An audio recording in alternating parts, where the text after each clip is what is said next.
Amid this discussion of costs and prices and affordability, how does a $20 billion bailout of Argentina help Americans? You're the president's point person on that. Can you explain to those here who are feeling the pinch, including America's farmers, why the United States is helping out Argentina? Well, do you know what a swap line is? It's currency swap, yes. Yes, but what is that? You're the Treasury Secretary. Yes, but why would you call it a bailout?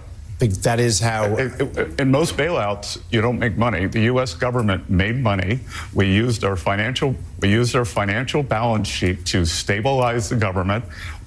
One of our great allies in Latin America, during an election, the president there won in a landslide. The government's going to make money, and I would rather use peace through economic strength than have to be shooting at narco boats coming offshore if the government collapsed. We have a generational opportunity in Latin America to create allies. We just saw an election in Bolivia. We're probably going to see an election in Colombia. We've seen them in Ecuador. We're going to see them in Chile. So by stabilizing the economy there and making a profit, then that's a very good deal for the American people. And there's a lot we could have been doing for American farmers, but Democrats closed the government. Mr. Secretary, you talk about last year Democrats saying Americans don't realize how good they have it, they just don't get it.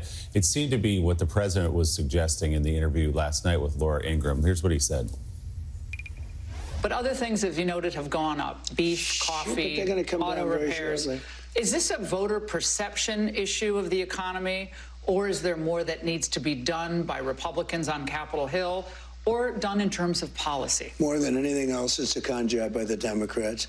They're saying, they just have to say, they put out something, say today costs are up. They feed it to the anchors of ABC, CBS, and NBC, and a lot of other, and CNN, and et cetera. And it's like a standard. I'll never forget, they had used a word like manufactured. Do you remember the word manufactured? It's a manufactured economy. Nobody uses that word. Every anchor broke the manufactured. They do exactly what they say. It's such a rigged system. So are you ready? Costs are way down. Gasoline is going to be hitting $2 pretty soon, or around $2. Gasoline is at $2.70 now. It's just over $3 right now. So, Mr. Secretary, it's not news anchors at NBC saying it. It's the voters a week ago saying life is too expensive in this country. So do you believe the idea that voters are saying affordability is a problem for me is a con job? I believe, even this morning, you had two people come on and say, well, I look at the price at the pump and I know costs are up. Well, gasoline's down, so that is a con job, and I think that's what's frustrating. So you don't believe that all the people who went to vote last Tuesday on the issue of affordability, my rent's too high, I can't afford to buy a house, groceries are too expensive, you think they're just misperceiving what's happening in their lives? I think that that we inherited an affordability crisis. We have slowed the price increases down, and they are going to continue to slow down, and that real working class wages will go up, and that will address the affordability issue. And I think this is what Democrats are afraid to do. They've gone to the courts to try to stop President Trump and this great economy. That hasn't worked. They get overruled at SCOTUS. We go to the media, who carries their water. That hasn't worked, so they shut down the government and hurt the economy. Let's keep the economy open, let our policies kick in, and let's see if what I just talked about, let's see if those two lines cross.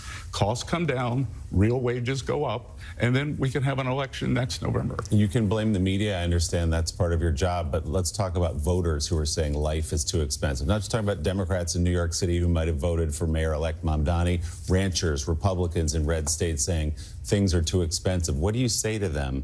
Not that it's a con job, but they feel like life is too expensive, but that it's a reality of their lives. I say that there are many aspects of affordability that have gotten better under President Trump. They're going to continue to get better.